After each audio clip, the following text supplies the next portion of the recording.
hour 16, your hands might be shaking, your head is pounding, your brain is screaming at you to eat something, anything, right now. And here is the part nobody tells you. That is not your brain breaking down. That is your brain preparing to do something it hasn't been allowed to do in years.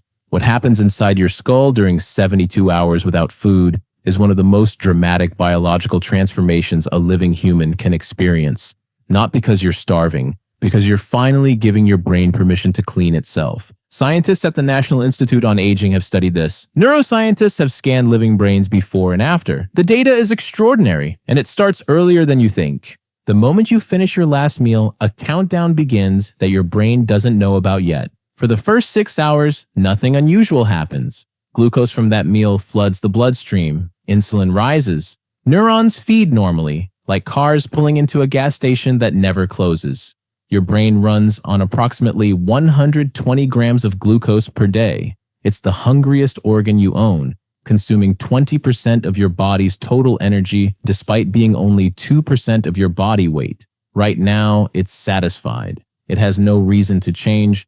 But underneath that satisfaction, your liver is quietly doing math.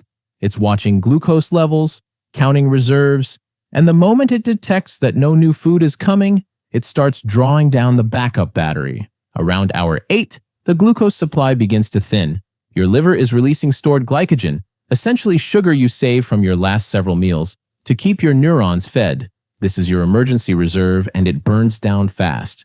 By hour 12, most people are running on the last dregs of that glycogen. The brain senses the shift. This is where the headache arrives. This is where the irritability hits like a wall. Your neurons are used to running on glucose. It's the fuel they've always had. And suddenly the pipeline is narrowing. Think of it like a city that's only ever used one power grid, and that grid is now flickering. But here's where it gets fascinating. Neuroscientist Mark Mattson at Johns Hopkins University has spent decades studying this exact moment. He describes it as a metabolic switch. Somewhere between hour 10 and 14, your liver stops waiting for glucose that isn't coming. It turns to fat. It begins converting fatty acids into molecules called ketone bodies, and it sends them directly to your brain as replacement fuel. The neurons don't protest, they adapt. And it turns out they were built for this all along. Hour 16 is when the fog lifts. Many people who fast describe a sudden clarity around this mark, a sharpness that feels almost chemical, almost too clean. It's not in their heads. Ketones don't just power neurons, they also influence neurotransmitters. They increase GABA, the brain's calming signal. They reduce glutamate, the excitatory chemical that in excess creates mental noise. Your brain gets quieter, more efficient, less reactive. And something else begins here that the scientific community spent decades insisting was impossible. A study published in the journal Autophagy upended a foundational assumption in neuroscience that the brain was immune to fasting-induced cellular cleanup. For years, scientists believed the brain was metabolically privileged, a sealed fortress that protected its neurons from any disruption, including the self-cleaning process called autophagy. They were wrong. At the 24-hour mark, researchers found profound autophagy activation in both cortical neurons and the Purkinje cells of the cerebellum. The brain wasn't immune to fasting, it was waiting for it. Autophagy, which literally means self-eating, is your neurons sending out cleanup crews to hunt down damaged proteins, broken mitochondria, and cellular debris. Every neuron in your brain accumulates waste over time, misfolded proteins, dysfunctional organelles, and under normal feeding conditions, those crews never get deployed. You eat again before the shift starts. The cleanup is perpetually deferred. By hour 24, the shift has started. Here's what most people never hear. The proteins autophagy clears from your neurons during fasting are the exact same proteins that accumulate in Alzheimer's disease, amyloid beta, tau tangles. These aren't just abstract science. They are the physical architecture of neurodegeneration. They build slowly, silently, for decades before any symptom appears. And fasting-induced autophagy, confirmed by researchers and recognized with a Nobel Prize in 2016 to Yoshinori Osumi for discovering the mechanism, actively dismantles them. Not completely, not permanently from a single fast, but measurably. By hour 48, something else happens that most people associate only with exercise. Growth hormone surges. Research shows that a 48-hour fast can increase human growth hormone by up to 500%. Not because your body is trying to build muscle right now, because it's trying to protect what you already have. Growth hormone acts as a force field around lean tissue, telling every system in your body, burn fat, spare the muscle, preserve the brain. And inside neurons, this hormonal environment accelerates repair, reinforces synaptic connections, and supports the production of a protein called BDNF, brain-derived neurotrophic factor.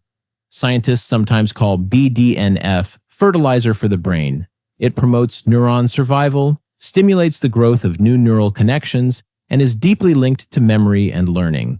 Diseases like Alzheimer's and Parkinson's are associated with chronically low BDNF. Fasting raises it, not through any supplement, not through any prescription, through the same biological mechanism that kept our ancestors mentally sharp while hunting for days without food. By the way, have you ever fasted longer than 24 hours before? Drop what happened in the comments. I want to know what you felt at the 48-hour mark specifically. Hour 48 is when the experiment the brain has been running quietly becomes undeniable.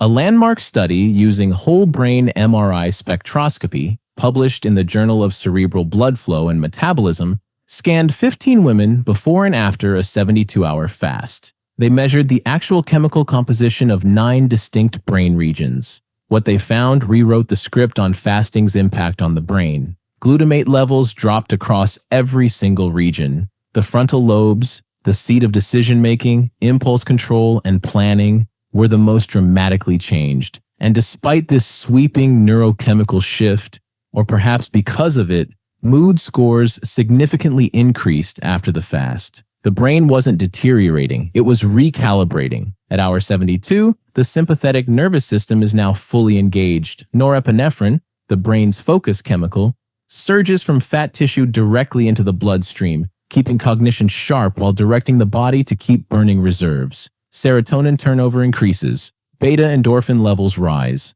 The brain, running on clean ketone fuel, cleared of metabolic waste, flooded with growth hormone and BDNF, is in a state that is almost impossible to achieve any other way. You are not starving. The brain is not shrinking. You are experiencing the evolutionary state your brain was designed to reach, the state where a hungry human had to be at their sharpest, most focused, most resourceful to survive. The question isn't whether 72 hours changes your brain. The research has answered that. The question is what you do at the end. The moment you break this fast matters enormously. A brain that has just spent 3 days recalibrating, cleaning, and upgrading its fuel system is exquisitely sensitive. Flooding it with processed sugar and refined carbohydrates immediately collapses the ketone state, spikes insulin, and shuts down the autophagy that just spent 30 hours running. You want to break a 72-hour fast with protein and healthy fat.